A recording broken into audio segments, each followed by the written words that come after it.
obrigado. Amém? Bom, eu quero fazer uma reflexão com vocês hoje. Nós estamos no ano da mudança, no ano da transformação, onde a proposta é entendermos a importância de irmos crescendo em Deus. É de glória em glória, é de fé em fé. É entendendo que a velocidade de transformação e de mudança, ela vai diferenciar nas pessoas. Algumas pessoas vão mudar com mais facilidades, algumas pessoas vão conseguir uma transformação um pouco mais rápida, outras vão enfrentar uma lentidão, uma morosidade um pouco maior. Mas entender a velocidade do outro é muito importante. Eu vou usar o exemplo hoje de Esaú, mas no final do encontro de Esaú com Jacó, Esaú chama Jacó para seguir o caminho. Vamos embora, irmão, nós vamos caminhar juntos. Conseguimos resolver um problema e agora vamos juntos. Porém, Jacó olhou para Esaú e viu que não dava para caminhar na mesma velocidade que Esaú. Esaú estava com seus homens, enquanto Jacó estava com seu gado, suas mulheres, suas crianças, seus criados. E Jacó viu que não havia compatibilidade na caminhada de seu irmão Esaú. Então ele disse: irmão, faz o seguinte, vai você na frente, porque se eu colocar a minha turma para caminhar na velocidade que você vai imprimir, eu vou matá-los no caminho. Eles não conseguem caminhar. Então é muito importante nós que vamos caminhar numa comunidade, entendemos que a velocidade, certo? Ela é bem diferenciada, ela é bem eclética, é algo que nós precisamos respeitar. Então cuidado para você não olhar para outra pessoa e exigir dela uma velocidade de mudança cuja qual ela não vai conseguir sobreviver se for imposta sobre elas. Então tem gente que você vai ver um pouco mais lenta, um pouco mais desafiadora, que está muito tempo na igreja, que já deveria, é verdade, ter deixado determinadas práticas, deveria ter já assumido uma maturidade maior. Por quê? Porque você chegou esses dias e olha para você, certo? Você aparentemente está bem melhor do que ela. A única coisa que revela que você está pior que ela é o julgamento que você fez sobre ela. Talvez se esse julgamento não existisse, isso significaria que você estaria bem mais à frente. Mas exigir de alguém algo que alguém ainda não tem para oferecer é extremamente prejudicial. Então nós vamos começar por um texto que eu não dei lá atrás e já de propósito. Por favor, utilize a Almeida Corrigida Fiel, que aí a gente vai ficar no mesmo, aqui na mesma sintonia, tá certo? Oséias 4:6. Vamos começar por aqui.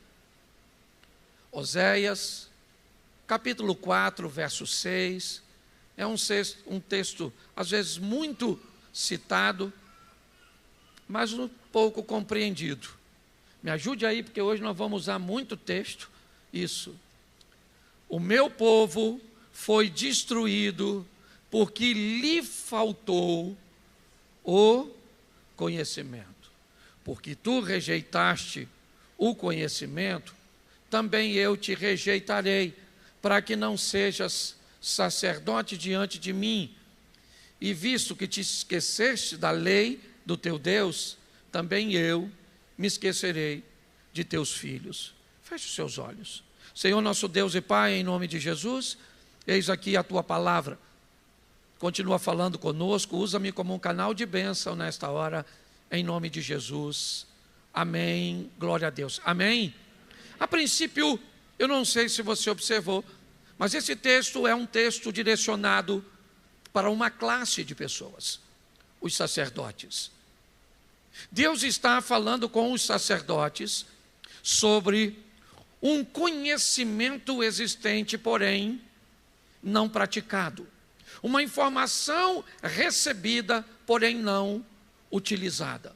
A falta de conhecimento aqui nesse texto não é a falta de informação. não é a falta de ferramenta. Este povo está cometendo erros, os sacerdotes, eles estão errando, não porque não têm a informação, eles estão errando porque estão rejeitando a informação que receberam. A informação que eles recebem não é agradável para eles. Elas determinam que eles façam coisas que eles não querem fazer.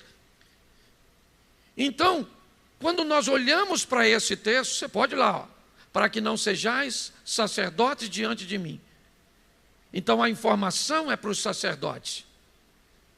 Só que ela é tão importante que ela não acaba neles. Certo? Ela termina dizendo: por causa disso, porque vocês se esqueceram da lei, também eu me esquecerei de teus filhos. Não é de vocês. Se fosse eu me esquecerei de vocês, isso é muito pouco. Mas o ensinamento que esses indivíduos iriam passar para a próxima geração era muito importante. Ensinamentos cujos quais eles não simplesmente precisariam ter na sua mente, mas precisariam ter na sua vida. Então hoje, quando nós falamos, e essa é uma grande preocupação que temos aqui, acredito que todas as igrejas têm, mas eu posso falar daqui, é que as pessoas sejam bem instruídas, sejam bem informadas, mas a decisão de aceitar ou rejeitar o conhecimento é de quem ouve. Então, inevitavelmente, nós esperamos a mudança de todos os ouvintes, mas somos maduros o suficiente para entender que essa informação, quando chega aos ouvidos de algumas pessoas, confrontam essas pessoas com situações extremamente vantajosas. E aí, pela vantagem que as pessoas levam mediante a informação, que leva para ela a necessidade de mudança, automaticamente ela rejeita. Porque ela começa a notar que essa informação vai lhe gerar prejuízo, mas ela é transmitida. Então, que fique bem claro para a maioria de nós: o povo não é rejeitado porque lhe falta conhecimento. O povo é rejeitado porque o povo rejeita o conhecimento. Tá certo? Então, entenda que na igreja vai ter gente de bem e vai ter pessoas com comportamento, às vezes, pior do que alguém que não está na igreja. Essa é uma grande verdade, certo? E nós temos que sermos maduros para entendermos isso, e o mais importante, não exigimos que essa pessoa saia da igreja. Ela precisa continuar ouvindo, continuar presente. Você está entendendo? Se você bebe, se você fuma, se você se prostitui, se você... Por favor, jamais diga para alguém: seu lugar não é na igreja, seu lugar é aqui sim. E nós cremos que numa oração, num hino, numa escola bíblica, num momento que às vezes menos se espera, a palavra de Deus sai do ouvido, entra no coração e a transformação acontece. Então esse para nós é um ano de mudanças, certo? Um ano de transformação. E hoje eu quero ver com vocês, rapidamente, a história de Jacó, a história de Esaú. Ele é um personagem normalmente pouco citado, tá certo? Mas eu fiz questão de trazer um pouco a visão desse indivíduo, porque ela nos ensina inúmeras lições. Primeiro, ele é nada mais, nada menos que a terceira geração da promessa. Esaú, ele é neto de Abrão, o neto do homem que foi chamado. Ele é filho de Isaque. Ele é a terceira geração dos patriarcas. Mas nós vamos observar algumas coisas na vida desse rapaz. Coloca para mim, por favor, Gênesis 25, verso 20 e depois o 26. Era Isaque da idade de 40 anos, como tomou por mulher a Rebeca, filha de Betuel, arameu de Padã Arã, irmã de Labão, arameu. Preste atenção. 40 anos tem Isaque. Ele se casa com Rebeca com 40. E logo, logo ele descobre que Rebeca é estéril. Sara, sua mãe, certo? Também foi estéril. Se nós olharmos para a esposa de Jacó, Raquel, ela também foi estéril. Quando nós olhamos para a esposa de Isaque, ela também é estéril. Rebeca traz consigo essa deficiência. Isaque, ao contrário de seu pai e ao contrário de seu filho, vai ser o único patriarca, marido de uma só mulher. Talvez por isso seja um dos maiores, certo? Mas quando observamos isso de perto, vamos olhar que ele vai ser pai, é verdade, pai de gêmeos. O problema é que ele é pai com 60 anos. Se ele se casa com 40 e é pai com 60, o cara ficou 20 anos orando e tentando fazer um filho. 20 anos. E é fácil entender isso. É porque ele não tinha fé. Certo? Porque se ele tivesse fé, ele teria sido pai mais rápido. É porque tinha algum pecado em Isaque. E o pecado afastou Isaque de ser pai mais cedo. Não. Qual é o motivo pelo qual ele foi pai aos 60 anos? Nem ele, nem eu, nem você jamais vamos saber. Porque nem sempre as coisas acontecem do jeito que nós gostaríamos que fosse. E pior, se nós conversarmos com pessoas erradas, ainda seremos acusados de não vivermos porque temos algum erro ou alguma coisa que fazemos e nem sempre é assim. 20 anos é verdade. E uma bênção que leva 20 anos para chegar, provavelmente deve ser uma grande bênção. E esses dois rapazes vão construir histórias diferentes, é verdade, mas de muita honra e de muita glória. Bota o verso 26, por favor. Depois saiu seu irmão, agarrado a sua mão ao calcanhar de Esaú, por isso se chamou seu nome Jacó. Era Isaque da idade de 60 anos, quando o gerou. Olha só. Esaú é o filho primogênito. Ele é gêmeos com Jacó. Ele é o primeiro a nascer, e você viu que assim que puxa um, o outro já veio acoplado.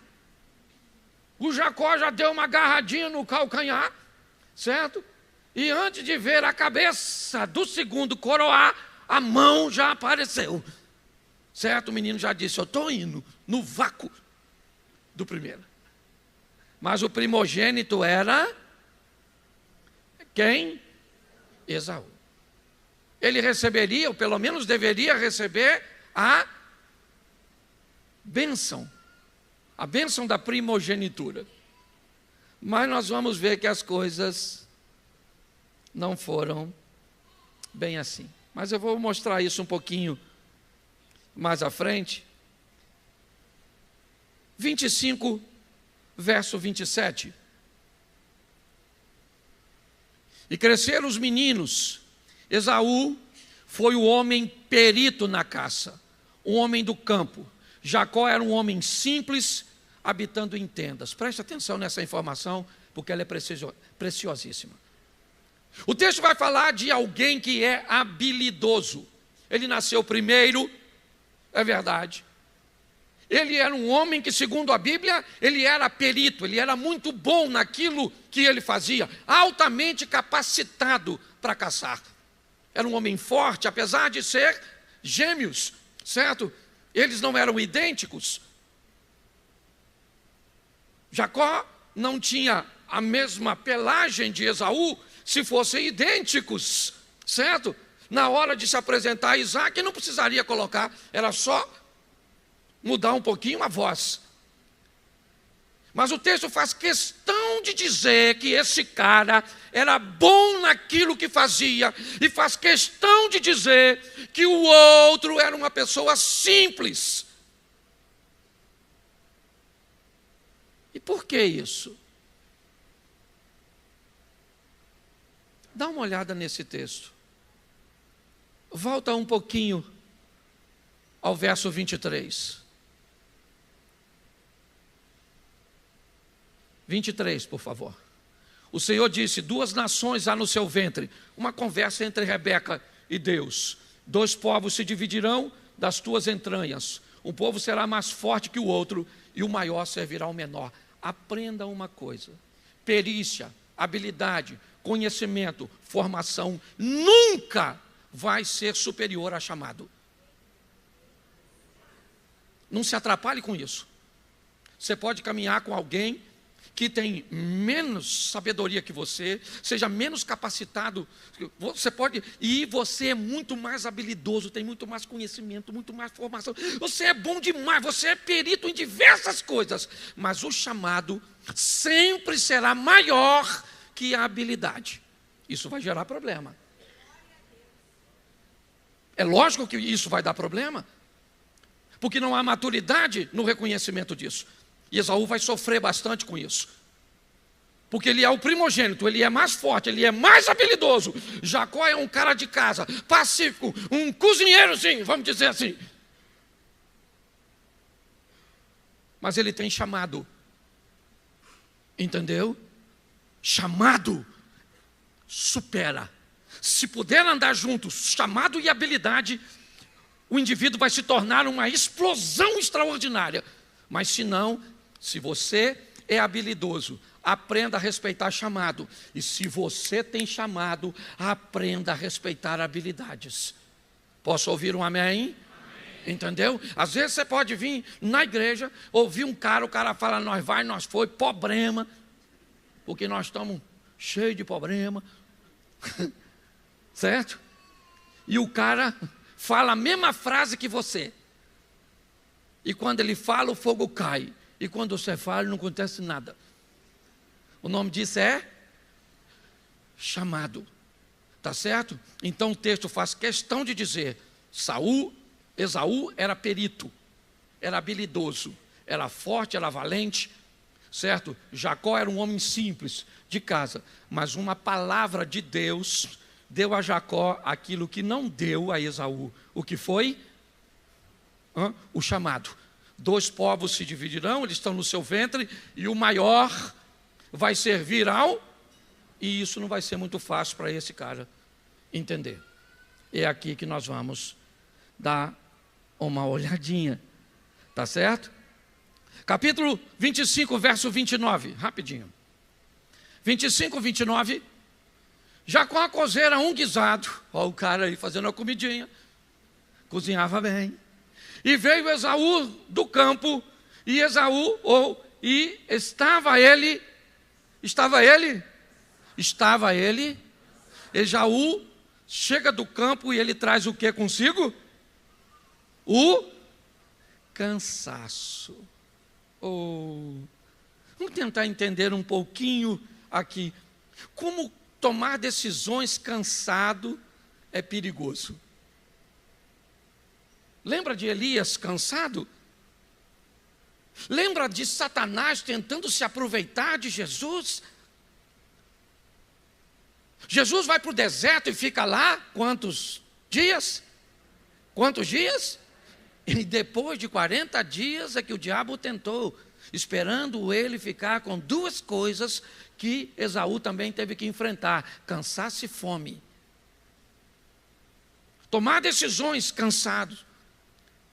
Tomarmos atitudes em áreas importantíssimas quando estamos cansados emocionalmente, cansados fisicamente, pode ser um problema seríssimo, certo?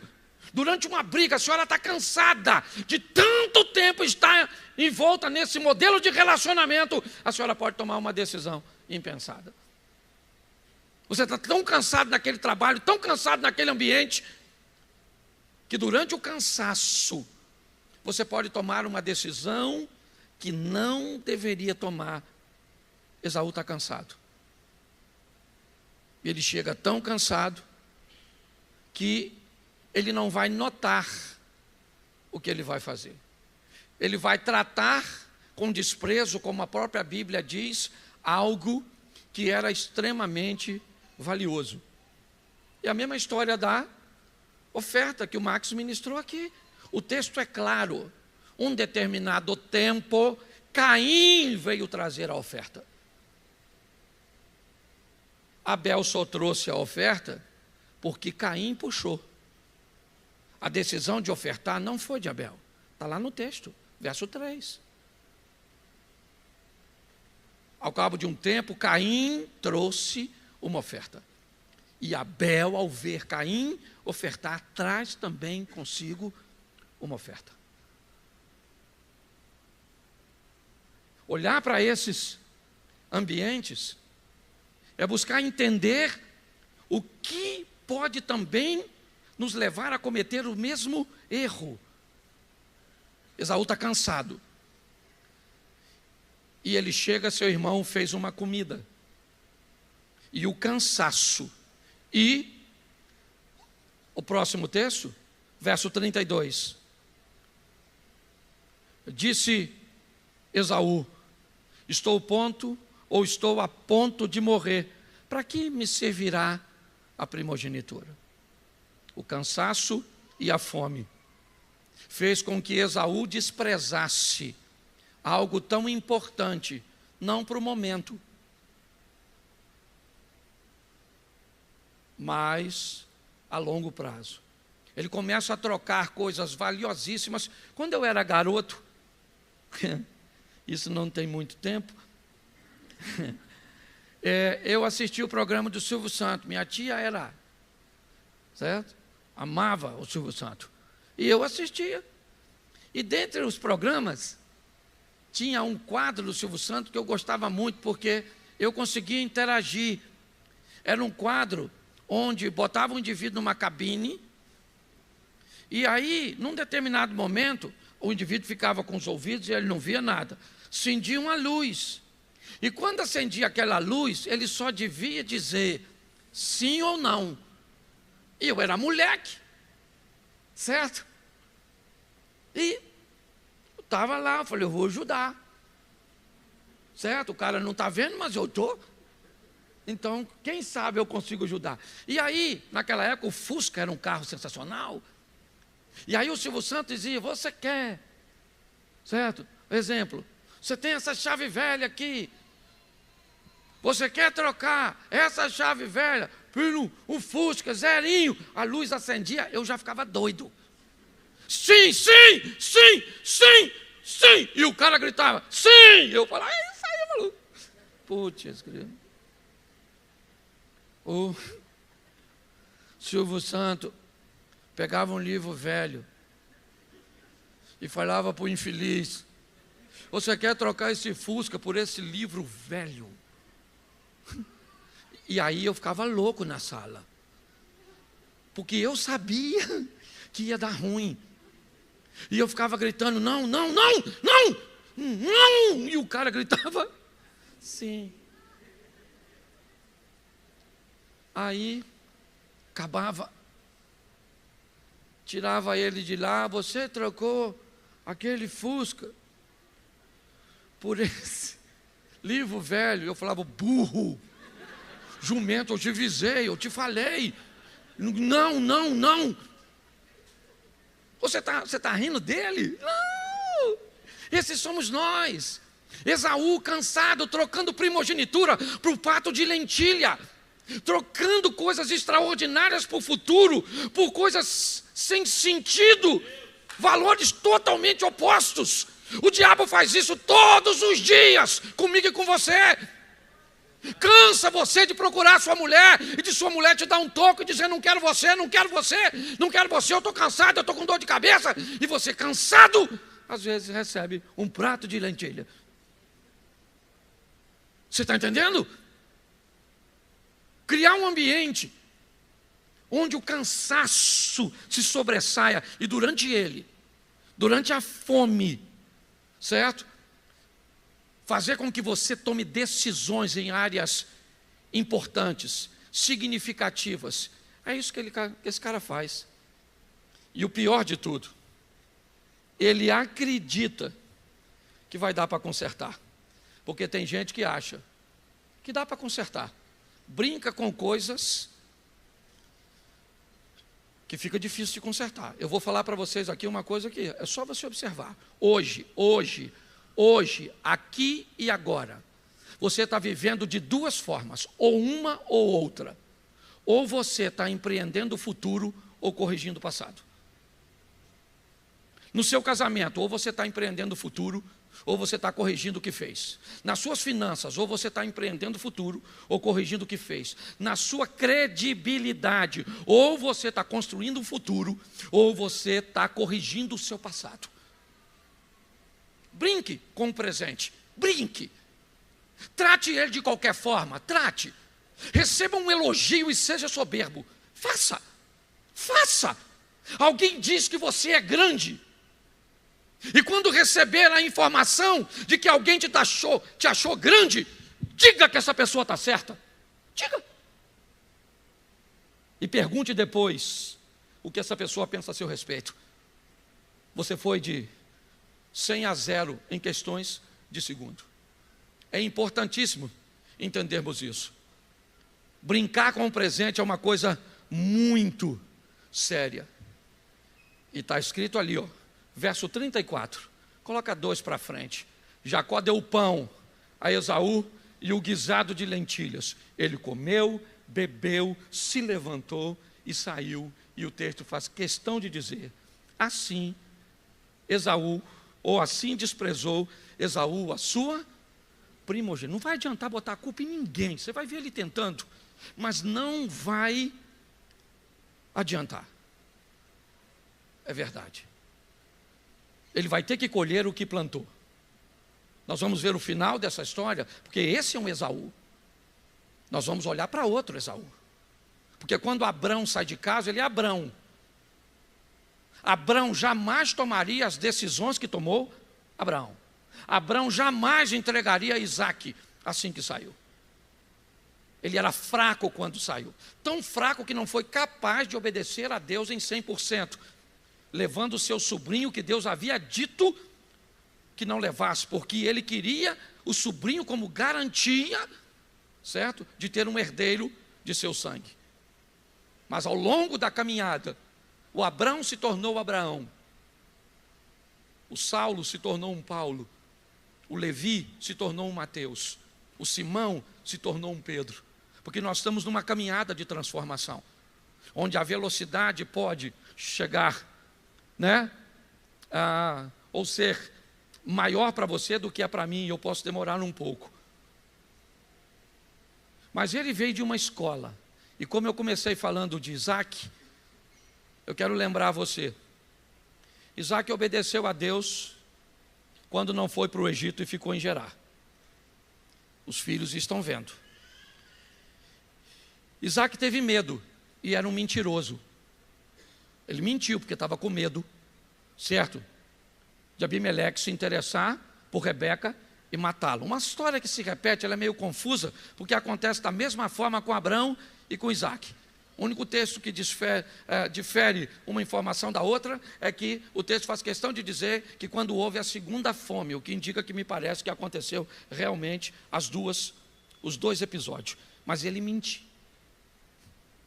Engraçado que tudo isso acontece no capítulo 26. E ele mente no 7 e prospera no 12.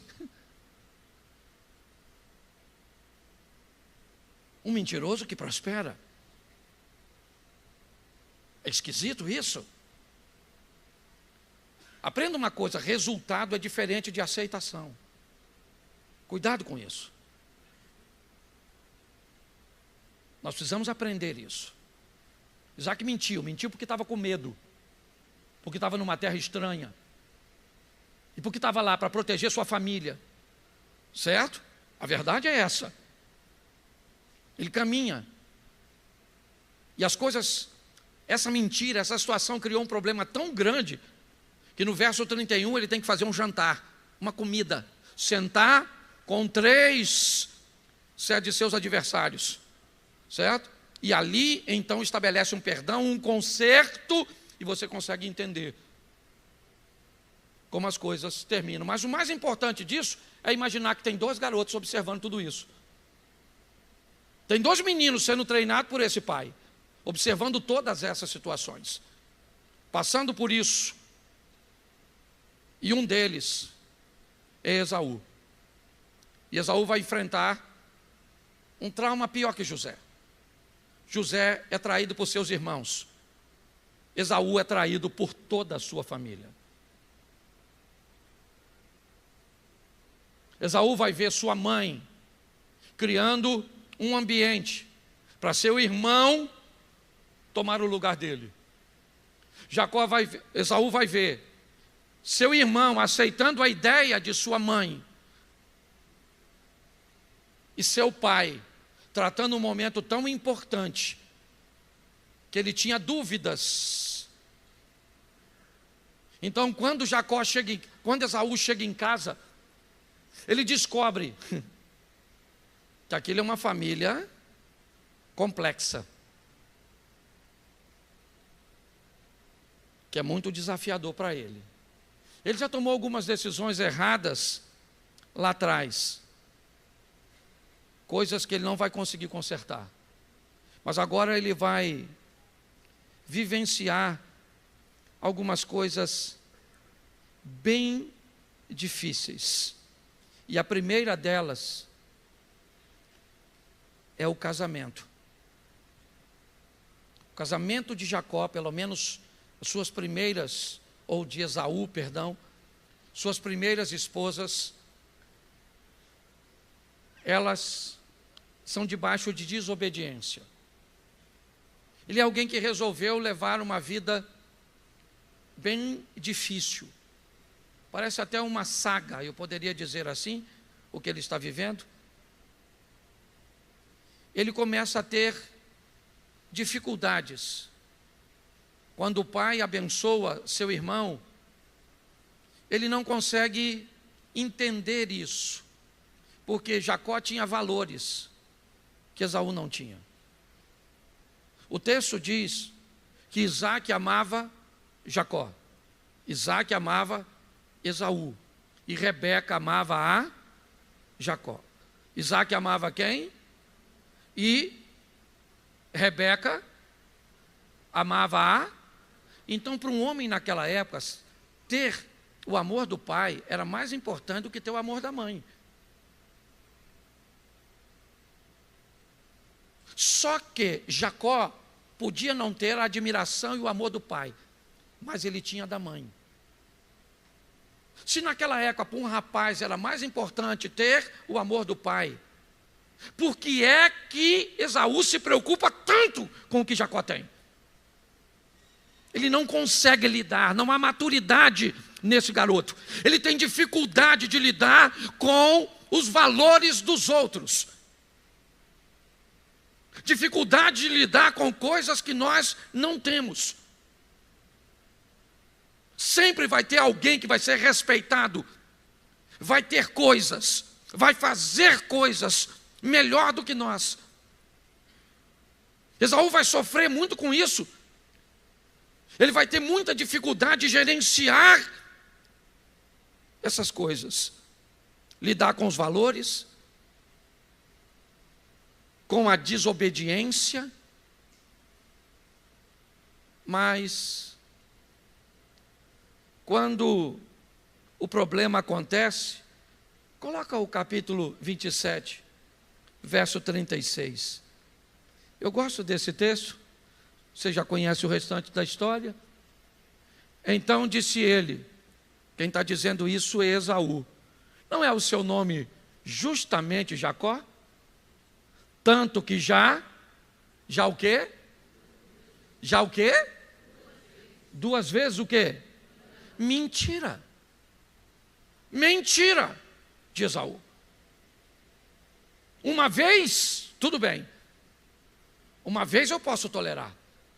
Porque quando ele se junta com Raquel, ou quando ele se junta com Rebeca, para enganar Isaac, ele está no rolo, sim ou não? Agora me diz, o dia que Esaú chegou cansado, com fome, que Jacó disse, me vende a sua primogenitura, o que ele disse? Vendo. Ele foi enganado, sim ou não? Ele vendeu por quê? Ele vendeu por quê? Mas na hora de prestar conta, na hora que o problema aparece, na hora que a fatura chega, aí nós queremos botar a culpa toda no outro. Você não tem culpa nenhuma, seu casamento está desse jeito. É tudo seu cônjuge. Você não tem culpa nenhuma de estar desse jeito. A culpa é dos seus pais. Você não tem problema nenhum para estar nessa crise econômica. A culpa é só do governo. É só. Transferir a culpa para os outros é algo muito antigo, certo?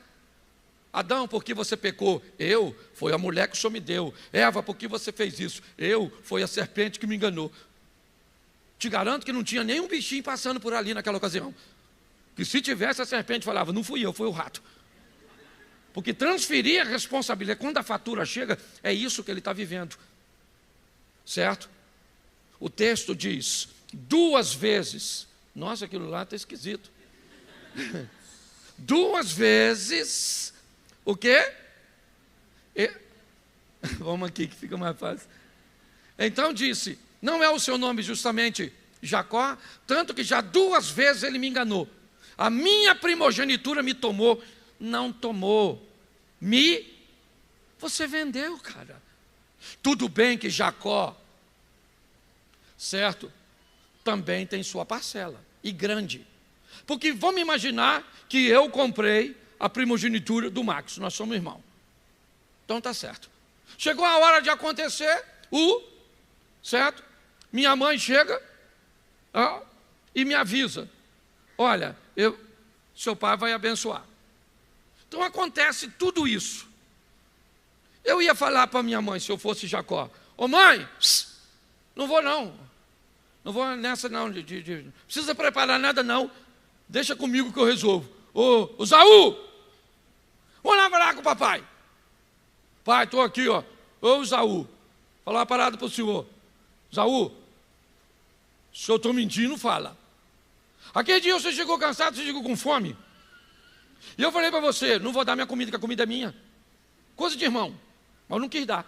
E você falou assim, eu vendo a minha primogenitura pela comida. Então você me vendeu. Ele podia fazer isso, sim ou não? Sim ou não? Mas fez, porque ele também tinha sua parcela de... Mas isso não tira a culpa daquilo que Esaú fez. Pare de tentar colocar o resultado das suas escolhas nas costas do outro. Não vai rolar. Mas como eu disse, o que está acontecendo aqui é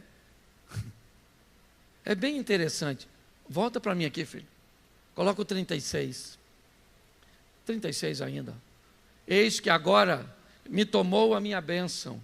E ele perguntou, não reservaste por mim, ou não reservaste, pois, para mim, nenhuma bênção? Não sobrou nada para mim? Verso 38. Ele disse Esaú a seu pai, tens só uma bênção, meu pai. Abençoa-me também a mim, meu pai. Levantou Esaú a sua voz e chorou. Quando eu li esse texto, eu imaginei a tristeza que esse cara devia estar. Precisava estar vivendo isso, sim ou não? E por que está vivendo? Satanás. Satanás, gente, o inimigo está furioso. Porque o inimigo se levantou. Não. Cansaço, fome, certo? Tomar decisões em ambientes errados, pautado em desobediência, fazer coisas escuras, às escuras, fizeram com que ele fosse para esse caminho. E sabe o que o neto de Abrão está pedindo? Uma migalha. Sobrou. alguma coisa para mim, sobrou, gente. Está assim de gente, filho de Deus, vivendo das sobras. Está assim de gente que tem que pegar o que está sobrando, o que está caindo da mesa, sabe? Porque suas decisões, sua postura, certo? Não condiz com quem és. Então, sempre, isso acaba se repetindo. O senhor não tem nenhuma bênção para mim? Veja aí, se sobrou alguma coisa para mim. Capítulo 27, verso 41. Esaú odiou a Jacó. Odiou a Jacó por causa daquela bênção com que seu pai o tinha. Irmãos, preste atenção. Isso não é só na igreja, não. Isso é quase universal. Se tem alguém perto de você, foi criado contigo, é da sua família, trabalha com você há certo tempo. Se tem alguém perto de você, preste atenção, se for distante, não tem muito problema.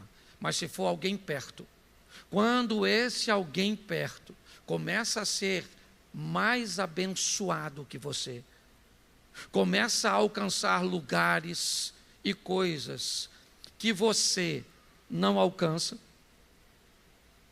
que você não conquista, às vezes simplesmente porque não é seu. Porque aquilo não é para você. O ódio vai tomar conta. Esaú não tinha que odiar Jacó. Foi errado? Foi. Mas a culpa não é só de Jacó. Aliás, ele é muito mais de Esaú do que de Jacó. E agora, ele diz o seguinte: chegar-se-ão os dias de luto do meu pai. Note que ele não está nem preocupado com sua mãe.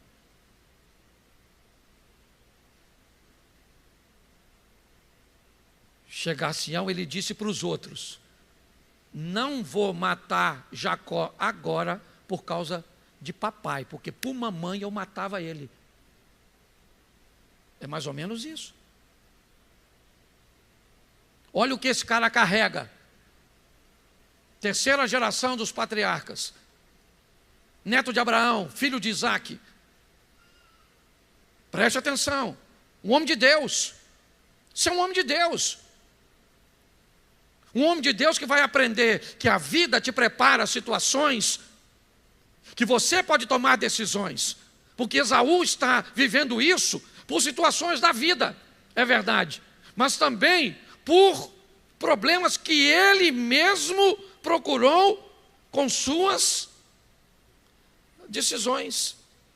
Ele diz: chegar-se-ão os dias de luto do meu pai, e eu matarei Jacó. Meu irmão, eu vou matar meu irmão. É uma coisa decidida. Agora ele não tem mais simplesmente somente a rejeição de sua mãe. Ele agora tem o ódio no coração e ele diz: eu vou matar meu irmão. Eu vou matar meu irmão. Rebeca então descobre isso por terceiros, chama Jacó e diz: meu filho, teu irmão disse que vai te matar. Faz o seguinte, pega aqui, viaja para Padã Arã, para a casa de meu irmão Labão, e fica lá. A hora que ele ficar mais calmo, a hora que ele acalmar, eu mando você voltar. Olhe bem, o que ela está tentando é resolver o que ela mesmo criou. Só que não dá mais tempo. Não dá mais tempo para ela. Algumas decisões não dá tempo de corrigir. Não dá. Observe sua idade. Há um tempo atrás, uma menina nova aqui da igreja me procurou e disse: pastor, eu tenho um emprego mais ou menos aqui e eu estou querendo ir para os Estados Unidos, tentar alguma coisa lá. O senhor conhece alguém? Tem como arrumar alguma coisa? Eu falei, eu conheço algumas pessoas. Ela falou, eu tenho um filho, né, e eu não vou poder levá-lo agora. Mas o senhor acha? O que o senhor acha? Eu estou animada para ir. E eu vi que ela era nova. Eu disse, vai. Vai. O senhor acha que vai dar certo? Não tem muito problema. Você ainda tem tempo para cometer erros, então vai. Ela foi, ficou alguns meses e não deu certo. Ela voltou e falou, pastor, eu acabei tendo que voltar. Eu disse, calma, fique tranquila. Agora na última viagem que eu fiz, agora no início do ano, ela está morando lá, está muito bem empregada, casou e está vivendo. Mas ela tinha margem para erros. Tem pessoas que não podem cometer mais erros, senão fica difícil. A vida é composta do que é preciso e do que se quer. Quanto mais rápido você fizer o que é preciso, mais cedo você vai fazer o que quer. Quem começa fazendo, você está novinho aí, ó, adolescente, jovem. Você quer fazer algumas coisas. E o que é preciso, muitas vezes, você não quer. Vou te dar uma notícia. Quanto mais cedo você começar a fazer o que é preciso, mais cedo você vai fazer o que você quer. Quanto mais tarde você fizer o que é preciso, mais tarde você vai poder fazer o que quer. Tem gente aqui que quando era novo, teve bons empregos, gastou, se divertiu, usou drogas, brincou, tudo isso numa fase da vida que deveria estar fazendo o que era preciso, mas resolveu fazer o que queria. Então tá bom, o tempo chegou. Hoje, você vê o cara que deveria estar tendo uma vida melhor, no final da vida dele, ele está tendo uma vida muito pior do que no começo. Porque se inverter, dá problema. Esaú agora vai ver seu irmão ir embora. Ele não pode matar o irmão, porque disse que não mataria porque seu pai estava vivo. Então ele tem que ver o irmão embora. E pior, tem que ver sua mãe chorar porque está vendo aquele infeliz ir embora. Seu pai triste porque está vendo aquele indivíduo ir embora. Ou seja, ele ainda tem que lidar com a dor da partida de um cara que não vale nada para ele. E boa parte do que Jacó vale para Esaú foi construída pelo próprio Esaú. Isso é que é mais difícil. Boa parte da... Como é que eu vou falar?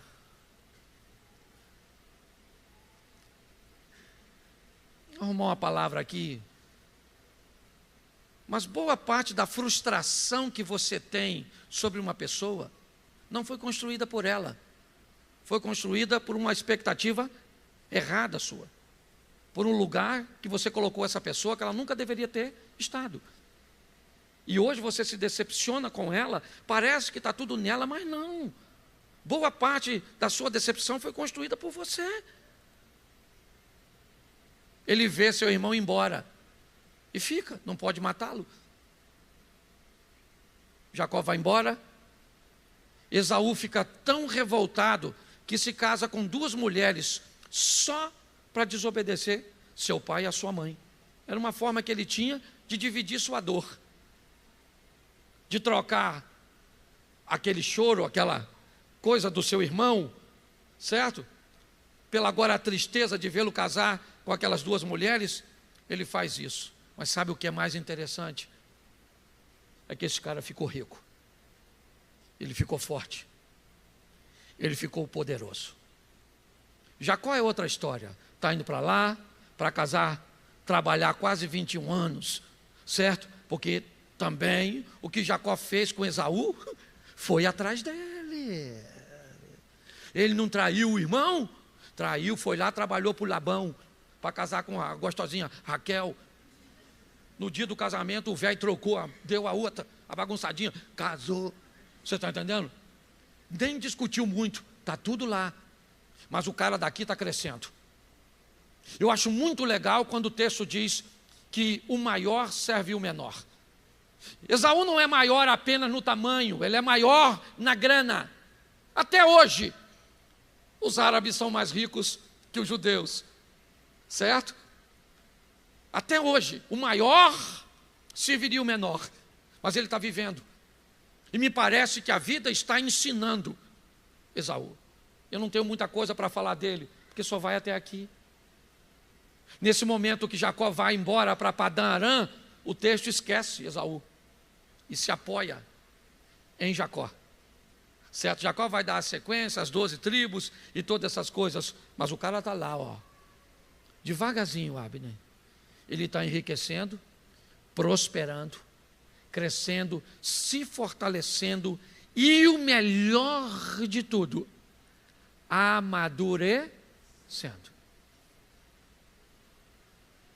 E ele vai descobrir que dá para ser próspero sem ter visibilidade. E ele vai descobrir que dá para ser vitorioso sem ter fama.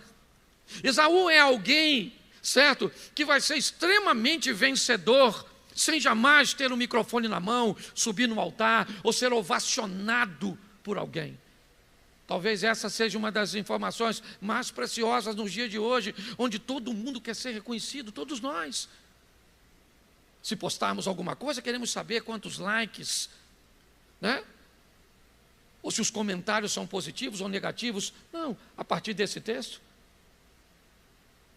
Jacó vai para Padã Arã, encontra com Raquel no poço, encontra com Labão, resolve trabalhar, se casa, certo? Recebe as concubinas, tem os filhos de Bila, tem os filhos de Zilpa, certo? E tem toda aquela estrutura. E cadê o Esaú? O Esaú está lá. Fazendo o quê?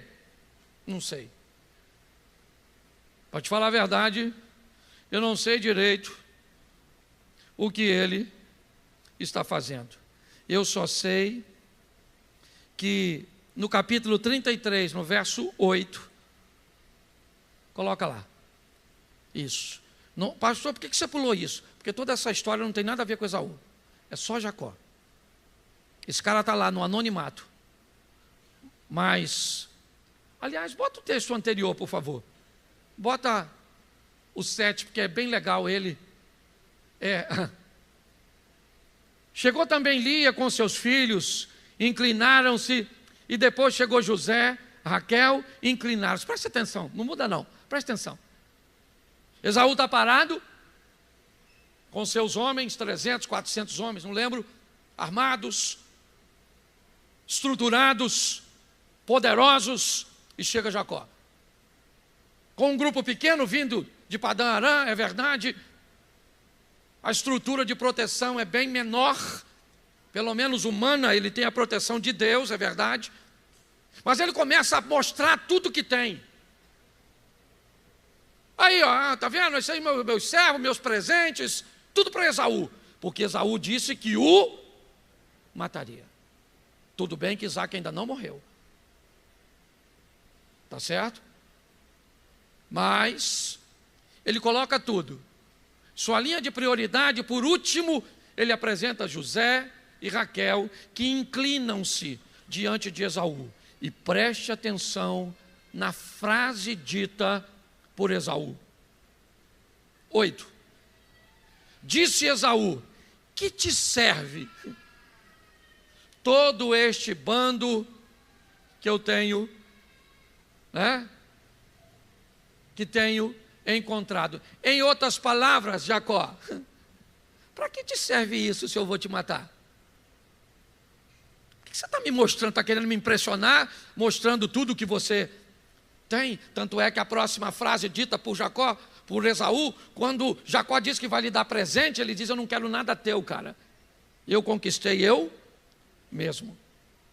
Eu venci, apesar da vida ter tentado me sabotar. Eu venci porque eu mudei. Eu já fiz muita besteira na minha vida. Não me orgulho de muitas coisas que fiz, mas tudo de ruim que eu fiz não foi o suficiente para me destruir. Então eu cheguei até aqui, e não cheguei até aqui o mesmo menino que você conheceu, que vendia uma primogenitura por um prato de lentilha. Não, eu não quero nada teu, cara. Isso é uma conversa de gente grande, uma conversa de gente madura, de dois homens poderosíssimos, é verdade, mas que os dois tiveram que amadurecer ao longo do tempo. Esse Jacó, que olha bem o que diz o texto. Vamos lá, capítulo de número, deixa eu colocar aqui, 33, 9. Mas Esaú disse: eu tenho bastante, meu irmão, seja para ti o que tens. Não quero nada seu, cara. Quero nada seu. Pode ficar com tudo que é seu, eu conquistei. Eu venci. Capítulo de número 35, verso de número, vamos lá, 29. Isaque expirou, morreu e foi recolhido ao seu povo, velho e farto de dias. Esaú e Jacó, seus filhos, o sepultaram. Esse é outro Esaú. Não é aquele que disse que mataria o irmão. Não é aquele que disse que o irmão enganou 2 vezes. Esse é outro Esaú. É um Esaú transformado, um Esaú mudado, que aprendeu a lidar com suas responsabilidades. Quando ele encontra-se com Jacó no Val de Jaboque, Jacó estava lá orando para receber o perdão do irmão, porque a nível de força, Esaú era mais forte que ele. Quando eles se perdoam, Jacó ouve Esaú dizer: vamos embora junto, mano. E aí eu volto ao começo. Jacó disse: eu não vou poder ir com você, cara. Vai à frente. E Esaú resolve ir para as montanhas, Seir. Jacó vai para Sucote, bem pertinho do Jordão. Esaú vai morar nas montanhas, lugar difícil, desafiador, mas ele é forte o suficiente para sobreviver ali. Jacó vai para um outro lado, um lado que mais tem a ver com ele, mas os dois são vencedores. É importante nós buscarmos a entender quem somos nós, o que estamos fazendo.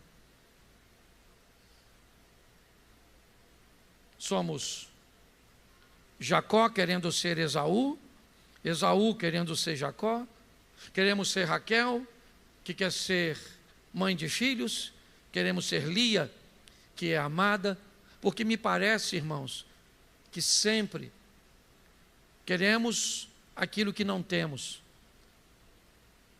e temos dificuldade de valorizar o que temos. Você pode não ter o melhor, mas você pode tirar o melhor de tudo que tem.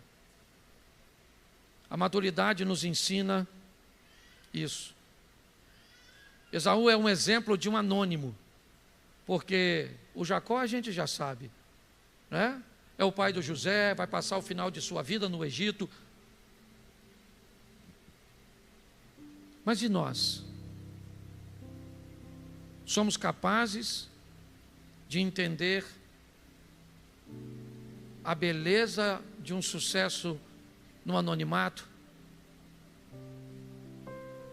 Essa palavra mexeu muito com o meu coração, eu estou terminando, porque eu estava vendo um indivíduo hoje. Eu estava preparando a mensagem terminando de prepará-la, e eu vi um indivíduo falar de fama. E eu fiquei pensando, e ele estava criticando a fama. E eu olhei e disse, Deus disse a Davi, você não era ninguém, cara, quem te deixou famoso fui eu. Quem deu fama a Abrão foi Deus.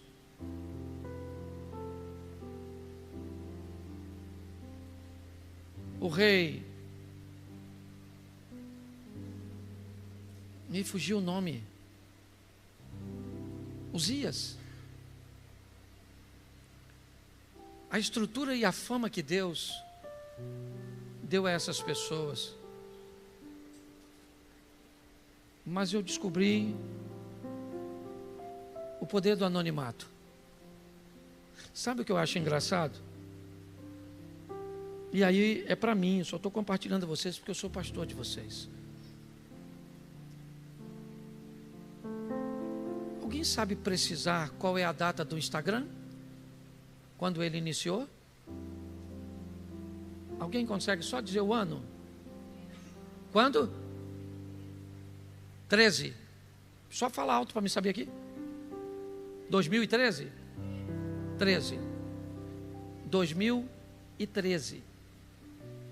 Ou seja, tem 13 anos que o Instagram existe.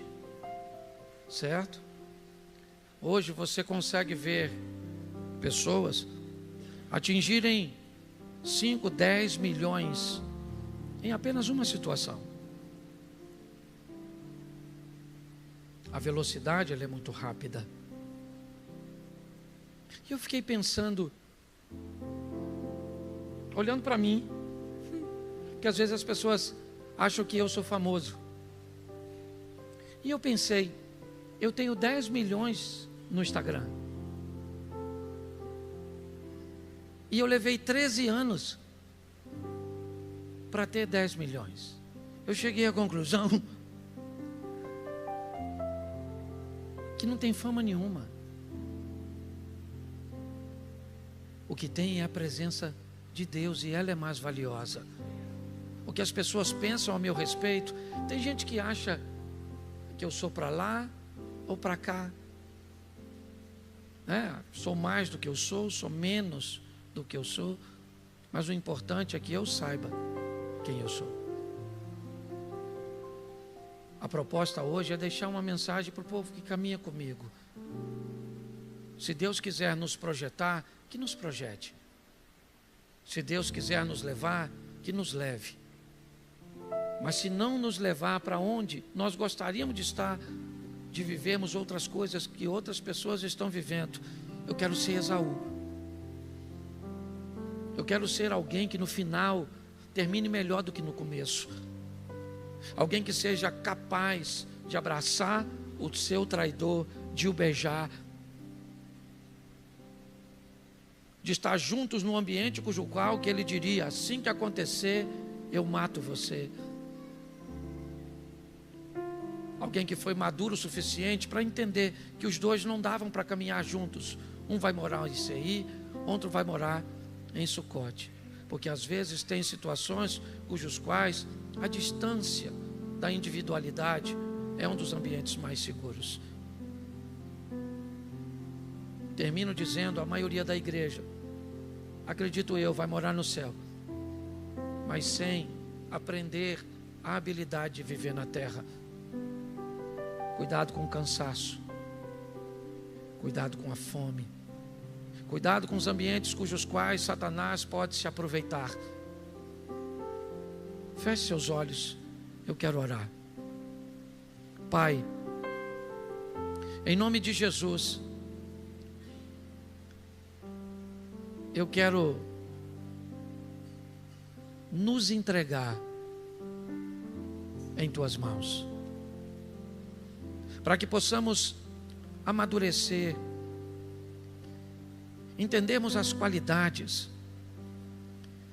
entendemos, ó Deus, as coisas que outras pessoas são capazes de fazer e nós não. Entender, ó Deus, que pessoas terão coisas que nós talvez nunca iremos provar. Entendemos que às vezes as pessoas que deveriam nos proteger, nos guardar, serão aquelas que irão nos trair e nos decepcionar. Mas mesmo que a atenção esteja nos outros, nós sabemos que nós, os anônimos, nunca estaremos desamparados, porque o Senhor nos guarda, o Senhor é conosco. É pelo Senhor e com o Senhor que nós prosseguimos essa caminhada. Por isso nos ajuda a sobreviver a todos esses ambientes que nos cansam, que nos expõem a tentações e a adversidades que muitas vezes nós cedemos. Tem misericórdia de nós como a tua igreja, ó Deus, e que o teu nome possa ser glorificado através da nossa postura, através da nossa vida. Por isso, Pai, que venhamos respeitar e aprender a lidar com nossos irmãos. A tua palavra nos ensina que o Senhor tem 6 coisas que detesta, que te aborrece, e uma que o Senhor abomina. E essa última, Senhor, é exatamente o que vamos fazer com a reputação de nossos irmãos. Por isso, Pai, guarda-nos, leva-nos a uma vida de santidade, a uma vida na tua presença, e que possamos prosperar como Jacó ou como Esaú. Leva-nos aos nossos lares, ó Deus, guardado por tuas boas mãos poderosas, e que o grande amor de Deus, o nosso Pai, a graça de nosso Senhor e Salvador Jesus Cristo e as duas